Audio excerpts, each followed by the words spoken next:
வணக்கம் நண்பர்களே. போட்டித் தேர்வுகளுக்கு தயாராகி வரும் நமது நண்பர்களுக்கு தினமும் 10 வினாக்களானது நமது தளத்தில் பதிவிடப்பட்டு வருகிறது. தொடர்ந்து நமது வினாக்களை காணலாம். அதுக்கு முன்னாடி நம்ம சேனலை சப்ஸ்கிரைப் பண்ணலைன்னா பண்ணி வச்சுக்கோங்க. அப்படிதான் அடுத்த தகவல் உங்களை சேரும். ஓகே, முதல் வினாவை பார்க்கலாம். Which of the following is an immovable joint? பின் வருவனவற்றில் அசையாத மூட்டு எது? ஆப்ஷன் ஏ shoulder joint, option B knee joint, option C skull structure, option D wrist joint. தோள்பட்டை மூட்டா, முழங்கால் மூட்டா, மண்டையோட்டு தையல் மூட்டா, மணிக்கட்டு மூட்டா அப்படின்னு சொல்லி கேட்டிருக்காங்க. இதுல ஷோல்டர் ஜாயிண்ட் தோள்பட்டை மூட்டு அப்படிங்கிறது 360 டிகிரி எந்த பக்கத்துல வேணாலும் நம்ம திருப்ப முடியும். 360 டிகிரிலேயே அந்த தோள்பட்டை மூட்டானது ஷோல்டர் ஜாயிண்ட் ஆனது மூவ் ஆகும். கேட்டிருக்கிறது அசையா மூட்டு எது, அதாவது இம்மூவல் ஜாயிண்ட் எது, இந்த பக்கமே நகராது அசையாத ஒரு மூட்டு எதுன்னு சொல்லிக்கிட்டு அப்ப தோள்பட்டை மூட்டு ஷோல்டர் ஜாயிண்ட் இல்லை. முழங்கால் மூட்டு நீ ஜாயிண்ட் நம்ம ஒரு பக்கம் ஃபிளெக்சிபிளா நல்லா நீட்டி மடக்கலாம். நீ ஜாயிண்ட் கிடையாது. அடுத்து மணிக்கட்டு மூட்டை ஆப்ஷன் டில மணிக்கட்டு மூட்டை இருக்கு பார்த்தீங்களா, நம்ம கையில் இருக்கு பார்த்தீங்களா, அதுவும் நம்மளுக்கு நல்ல ஃபிளெக்சிபிளா மூவ் ஆகும். ஸோ அதுவும் கிடையாது. மண்டையோட்டு தையல் மூட்டு, மண்டையோட்டில் இருக்கிற மூட்டுகள்ல பார்த்தீங்கன்னா ஜாயின்ஸ்ல பார்த்தீங்கன்னா அசைக்க முடியாது, நல்ல பிக்சரா ஜாயின் ஆயிருக்கும். அதுதான் நம்ம தையல் மூட்டு அப்படின்னு சொல்லி நம்ம சொல்லுவோம். அது நம்மள அசையாது, அப்படியே தான் இருக்கும், பிக்சரா இருக்கும், ஸ்ட்ரக்சரா இருக்கும். அதுதான் அதுக்கான சரியான ஆன்சர். ஆப்ஷன் சி ஸ்கல்ச்சர் மண்டையோட்டு தையல் மூட்டு அப்படிங்கிறதா இதுக்கான சரியான answer. Okay, next. Which of the following is the best example of a pivot joint? Pivot joint சிறந்த எடுத்துக்காட்டு எது? Option A atlanto axial joint, option B hip joint, option C knee joint, option D shoulder joint. Atlanto axial ஜாயிண்டா, hip ஜாயிண்டா, knee ஜாயிண்டா, shoulder ஜாயிண்டா கேட்டிருக்காங்க. இதுக்கு answer pivot ஜாயின்றது அட்லாண்டோ அண்ட் ஆக்சியல் ஜாயிண்ட். இது செர்விக்கல் வெர்டிப்ரால இந்த C1 C2ன்னு சொல்லுவோம் இல்லையா, தலையை திருப்புறதுக்கு அந்த மாதிரி இதுக்கெல்லாம் அதான் இதுக்கான சிறந்த எடுத்துக்காட்டு. அட்லஸ் அண்ட் ஆக்சியல் ஜாயிண்ட்னு சொல்லுவாங்க, அதான் இதுக்கான ஆன்சர். இப்போ என்ன ஷோல்டர் ஜாயிண்ட்டு ஹிப் ஜாயிண்ட்டையும் நம்ம பால் அண்ட் சாக்கெட் ஜாயிண்ட் அப்படின்னு நம்ம சொல்லியிருக்கோம். இப்போ நீ ஜாயிண்ட் அப்படிங்கிறத நம்ம ஹின் ஜாயிண்ட் அப்படின்னு சொல்லுவோம். இதில் கிளியராக புரிஞ்சிருக்குன்னு நினைக்கிறேன். பிவட் ஜாயின்ட்றது அட்லஸ் அந்த actual joint, shoulder hip ball and socket joint, knee joint hinge joint. இந்த 4 ஜாயிண்ட்ஸுமே உங்களுக்கு ஈஸியாக புரிஞ்சிருக்கும். இது முக்கியமானது, ஞாபகம் வச்சுக்கணும். ஓகே, நெக்ஸ்ட் போகலாம். Which is the largest sesamoid bone in the human body? மனித உடலில் மிகப்பெரிய சிசமாய்ட் போன் எது? Option A patella, option B scapula, option C clavicle, option D talus. பெட்டலாவா, ஸ்கேப்புலாவா, கிளவிகாலா, டாலஸான்னு சொல்லி கேட்டிருக்காங்க. சிசமாய்ட் போன்னாலே நம்மளுக்கு பெரிய போன்னால பெட்டலா, முழங்கால பகுதி இருக்கக்கூடியது, தொட்டாங்குச்சி வடிவத்தில் இருக்கும்னு சொல்லி நம்ம பார்த்துருப்போம். நம்மளுக்கான ஆன்சர் ஆப்ஷன் ஏ பெட்டலா. மீதி பார்த்தீங்கன்னா ஸ்கேப்புலா அப்படிங்கிறத ஃப்ளாட் போன், கிளபிக்கல் அப்படிங்கிறத பார்த்தீங்கன்னா லாங் போன்ஸு, டாலஸ் அப்படிங்கிறது நம்ம கால் பகுதியில் இருக்கக்கூடியது, அது டார்சல் போன் அப்படிங்கிறத நம்ம சொல்லுவோம். இந்த போன்ஸ் 4 போன்ஸ் உங்களுக்கு புரிஞ்சிருக்கும். ஓகே, அடுத்தது போகலாம்னு நினைக்கிறேன். Okay, next. Which membrane covers the outer surface of a bone? எலும்பின் வெளிப்புறத்தை மூடி பாதுகாக்கும் சவ்வு எது? Option A endosteum, option B periosteum, option C perichondrium, option D synovium. இதில் எது சரி அப்படின்னு சொல்லி நமக்கு கேட்டிருக்காங்க கொஸ்டினில். எலும்பின் வெளிப்புறத்தை மூடி கேட்குறது பெரியாஸ்டியம். உள்பகுதியில் இருக்கக்கூடிய ஒரு சவ்வு என்னன்னு கேட்டால் அது எண்டோஸ்டியம். வெளியில் எலும்பின் வெளிப்புறத்தில் மூடி பாதுகாக்கும் சது அவுட்டர் சர்ஃபேஸ் ஆஃப் போன் அப்படின்னு கேட்டிங்கன்னா அது periosteum. Inner surface of bone cover பண்ணி இருக்குதுன்னா அது எண்டோஸ்டியம். ரெண்டுக்கும் புரிஞ்சுக்கணும். இது கொஸ்டின் எப்படி வேணாலும் கேட்கலாம். அவுட்டர் சர்ஃபேஸ் அந்த membrane covers the outer surface of bone அப்படின்னா periosteum. Membrane cover the inner surface of a bone அப்படின்னா அது எண்டோஸ்டியம். இப்போ சைனோவியம் அப்படிங்கிறது இந்த சைனோவில் ஃப்ளூயிட் இருக்குல்ல, ஜாயிண்ட் கிட்ட இருக்க சைனோவில் ஃப்ளூயிட் உற்பத்தி பண்ணுறதுல இந்த சைனோவியம் அப்படிங்கிறது ஒரு முக்கிய பங்காற்றுது. இப்போ இந்த இதில் 3 கொஸ்டின் நம்ம ஈஸியாக பார்க்குறோம். ஒன்று வந்து outer surface of bone cell மெம்பரில் கவர் பண்ண அவுட்டர் சர்ஃபேஸ் ஆஃப் போனில் கவர் பண்ணியிருக்கக்கூடிய ஒரு மெம்பரின் என்ன கவர் என்ன அப்படின்னு சொல்லி கேட்டால் அது வந்து பெரியாஸ்டியம். இன்னர் சர்வீஸ் அப்படின்னா எண்டோஸ்டியம். சைனோவியம் ஃப்ளோயிடு வந்து உற்பத்தி பண்ணுறதுல வந்து அது முக்கிய பங்கு ரோல் என்ன இதில் எது பண்ணுது அப்படின்னு கேட்டால் சைனோவியம். இந்த இப்போதைக்கு இங்கே 3 கொஸ்டின் பார்த்துருக்கோம்.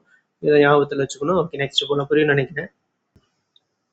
The structural and functional unit of the compact bone is the compact bone in அடிப்படை கட்டமைப்பு அலகு எது? Option A osteocyte, option B osteon Haversian system, option C lacuna, option D canaliculus. ஆஸ்ட்ரோசைட்டா, ஆஸ்ட்ரோனனா, லேகுனாவா, கனாலிகுலஸா அப்படின்னு சொல்லி கேட்டிருக்காங்க. இதுக்கான ஆன்சர் வந்து கம்பேக்ட் போனின் functional unit, structural and functional unit என்ன ஆஸ்ட்ரோஜன் ஹர்வேசன் சிஸ்டம் அப்படிங்கிறத. ஆஸ்ட்ரோசைட் அப்படிங்கிறத ஒரு செல்லு.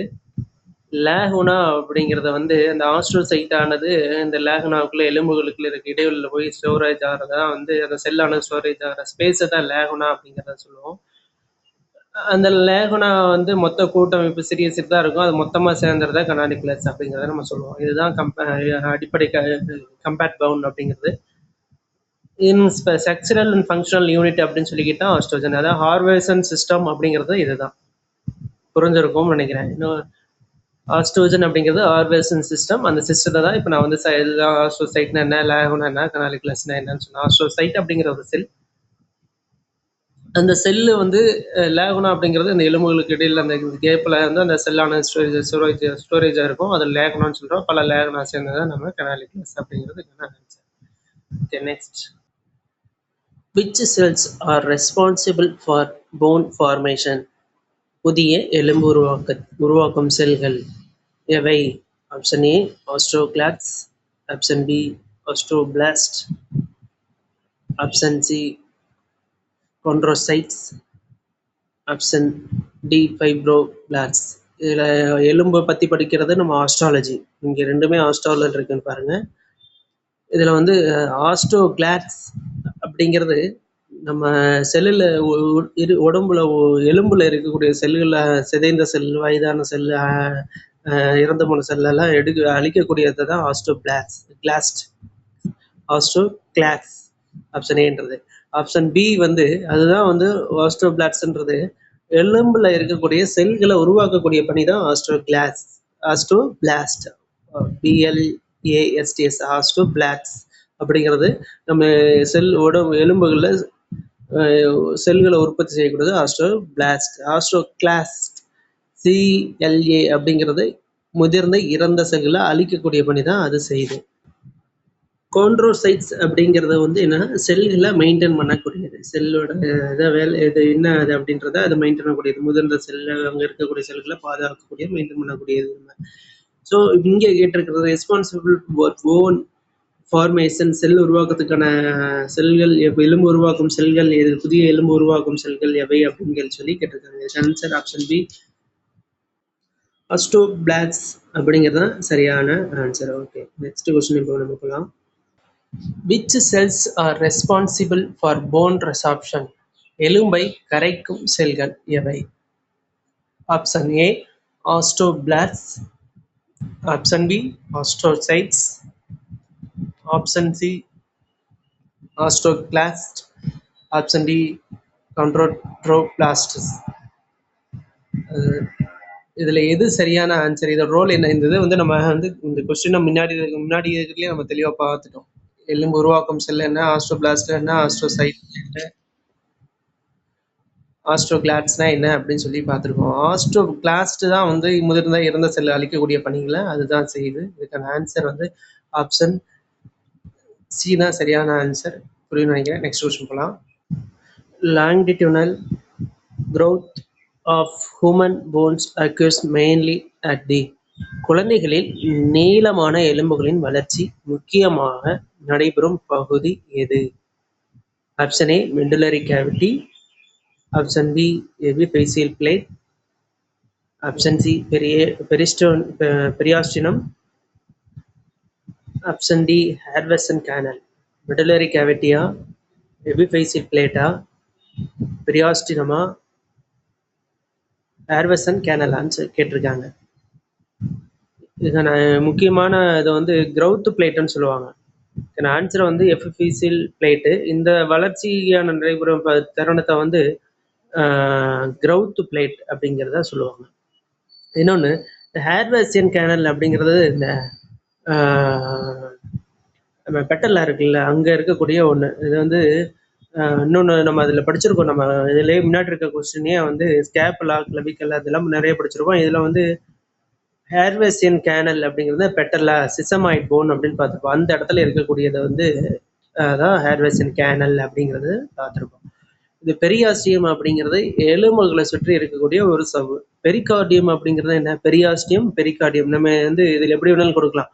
இதயத்தை எலும்புகளை சுற்றி இருக்கக்கூடிய ஒரு சவ்வு என்ன அப்படின்னு சொல்லி பெரியாஸ்டியம், பெரிகார்டியம் கொடுத்தா கன்ஃபியூஸ் பண்ணுவாங்க. அதே மாதிரி இதயத்தை பற்றி கேட்குறப்ப பெரிகார்டியமா, பெரியாஸ்டியமான்னு கன்ஃபியூஸ் ஆகுது. இதயம் அப்படின்னா பெரிய கார்டியம், பெரிகார்டியம், கார்டியாக் அப்படிங்கிறது கரியான், இதயத்துக்குரிய கார்டியாக் அப்படிங்கிறது இதயத்து கார்டியாலஜி, பெரிகார்டியம். எலும்புகளை பற்றி படிக்கிறது பெரியாஸ்டியம், ஆஸ்ட்ராலஜி அப்படிங்கிறது ஸ்டடி அபவுட் போன்ஸ். ஸோ ஆஸ்ட்ரோன்னு வந்தாலே நம்ம வந்து எலும்பு. இங்கே பெரியாஸ்டியம் அப்படிங்கிறது நம்ம எலும்புகளை சுற்றி இருக்கக்கூடிய ஒரு சவ்வு. இங்கே வளர்ந்த முக்கிய எலும்புகளின் வளர்ச்சி அப்படின்னா growth பிளேட்டு, அதாவது growth ஸ்டேஜ் அப்படிங்கிறது எபிஃபேசியல் பிளேட் அப்படிங்கிறது அதுக்கான சரியான ஆன்சர். ஆப்ஷன் பி தான் அதுக்கான கரெக்டான ஆன்சர். ஓகே, நெக்ஸ்ட் போகலாம். Which structure mainly absorbs shock in synovial joints? மூட்டுகளில் அதிர்வை உறிஞ்சி பாதுகாக்கும் முக்கிய அமைப்பு எது? Option A ligament, option B tendon, option C articular cartilage, option D periosteum. லிகமெண்டா, டெண்டனா, ஆர்டிகுலர் கேட்டிலேஜா, பெரியாஸ்டியமா அப்படின்னு சொல்லி கேட்குறாங்க. இதுக்கான answer option C articular cartilage. ஏன் அப்படின்னா ஸ்டாக் இதை வந்து எலும்பு சைனோவியல் ஜாயிண்ட் இருக்குல்ல, அந்த ஜாயிண்ட்களுக்கு மேலே வந்து அந்த ஆர்டிகுலர் கேட்டிலேஜ் அப்படிங்கிற ஒன்று இருக்கும். அது வந்து ரெண்டு எலும்புகளுக்கு இடையில உராய்வை வந்து தடுக்குது. இதனால வந்து எலும்புகளுக்கு இடையேயான அழுத்தம் வந்து அதிகரிக்கிறத, எலும்புகளுக்கு இடையான அழுத்தத்தை வந்து தடுக்கப்படுது. அது ஒன்றும் இல்லை, சைனோவியல் ஜாயின்ஸில் ஆர்டிகுலர் கார்டிலேஜ் அப்படிங்கிறது வெளிப்பகுதியில் இருக்கக்கூடியது. இரண்டு எலும்புகளுக்கு இடையான உராய்வை வந்து இந்த ஆர்டிகுலர் கேட்டிலேஜ் ஆனது தடுக்குது. இதனால் இங்கே இருக்கிற ரெண்டு எலும்புகளான அழுத்தத்தையும் இது வந்து குறைக்குது. ஸோ இங்கே பாதுகாக்கும் முக்கிய மூட்டுகளின் அதிர்வை உறிஞ்சி ஷாக் அப்ரார்ப்ஷன், அந்த அழுத்தம் டக்குன்னு இப்போ ஒரு நடக்கும்போதோ ஓடும்போதோ அந்த எலும்புகளான மூட்டு ஓடும்போதோ அந்த அந்த மேலே இருக்க கார்டிலேஜ் இருந்தால் அதோட அழுத்தத்தை வந்து பாதுகாத்து முக்கிய பங்குல இதை வகிக்குது. இதுக்கான ஆன்சர் வந்து ஆர்டிகுலர் கார்டிலேஜ் அப்படிங்கிறது அதுக்கான சரியான ஆன்சர். புரியும்னு நினைக்கிறேன். புரியலைன்னா சொல்லுங்க, நான் மறுபடியும் சொல்றேன். நான் which is the strongest and longest bone in the human body? மனித உடலின் மிக வலிமையான மற்றும் நீளமான எலும்பு எது? Option A tibia, option B humerus, option C femur, option D fibula. டிபியாவா, ஹியூமரஸா, ஃபியூமரா, ஃபிபுலாவா அப்படின்னு சொல்லி கேட்டிருக்காங்க. இல்லை, நம்ம முன்னாடியே பார்த்தோம். இந்த ஸ்கெலிட்டல் சிஸ்டம் ஸ்டார்ட் பண்ணும் போதே நம்ம கிளியராக பார்த்தாச்சு. என்ன கேட்குறாங்க, அப்பர் பாடியில் என்ன போன் வந்து லாங்காக இருக்கும், லோயர் பாடியில் என்ன இருக்கும், மொத்த உடலில் எந்த போன் வந்து ஸ்ட்ராங்கஸ்ட் போன் எது அப்படிங்கிறத பார்த்தோம். இப்போ இதுக்கான ஆன்சர் ஃபியூமர், அதாவது ஃபூட்டை ஞாபகத்துக்கு வச்சுக்க சொன்னேன் நான். ஃபியூமரஸ் அப்படிங்கிறது ஃபூட்டை, அதாவது கீழ் உடம்புல கீழ்ப்பகுதியில் இருக்கக்கூடியது நம்ம தை போன் அதை சொல்லுவோம். அதுதான் வந்து லாங்கஸ்ட் அண்ட் ஸ்ட்ராங்கஸ்ட் போன் அப்படிங்கிறத சொல்கிறோம். ஃபியூமரஸ் அப்படிங்கிறது ஹேண்டு, கையில் ஹச்ச வந்து ஹேண்டை ஞாபகம் வச்சுன்னு சொன்னோம். அதில் தான் லாங்கஸ்ட் போன் அப்பர் பாடி, லோயர் பாடி ஃபூட்டு. மனித உடலின் மிக நீளமான மற்றும் வலிமையான phone, strongest and longest phone in human body அப்படின்னு கேட்டால் அது ஃபியூமர். டிபியாங்கிறது நம்ம கையில் இருக்கக்கூடியது. இதுக்கான ஆன்சர் வந்து ஆப்ஷன் சி ஃபியூமர் அப்படிங்கிறது தான் சரியான ஆன்சர். இத்துடன் இன்றைய 10 வினாக்களானது நிறைவடைந்தது. சரியாக பதிலளித்த அனைவருக்கும் மனமார்ந்த வாழ்த்துக்கள். இந்த வீடியோ பிடிச்சிருந்தா சப்ஸ்கிரைப் பண்ணிடுங்க, பெல் ஐக்கனை அழுத்துங்க, ஒரு லைக் பண்ணுங்க. இன்னும் இந்த வீடியோட டியூரேஷன் அதிகமாக இருக்குன்னா ஒரு கமெண்ட் பண்ணிடுங்க. இன்னும் வந்து கொஞ்சம் ஷார்ட்டாக சொல்கிறதுக்கு ட்ரை பண்ணுறேன். ஷார்ட்டாக சொல்லும்போது நிறைய விஷயங்கள் சொல்ல முடியாமல் போகுது அப்படிங்கிறதுக்காக தான் நான் இன்னுமே கொஞ்சம் குறைச்சி தான் சொல்கிற மாதிரி எனக்கு தோணுது.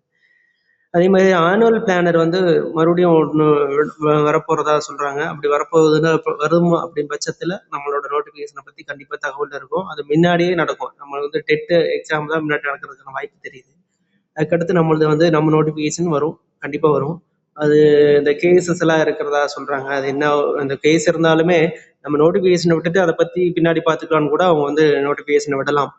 ஸோ நோட்டிஃபிகேஷன் தள்ளி போகும், அந்த கேஸ் இருக்குது அப்படின்றதெல்லாம் எதையுமே யோசிக்க வேண்டாம். நோட்டிஃபிகேஷன் வரும்.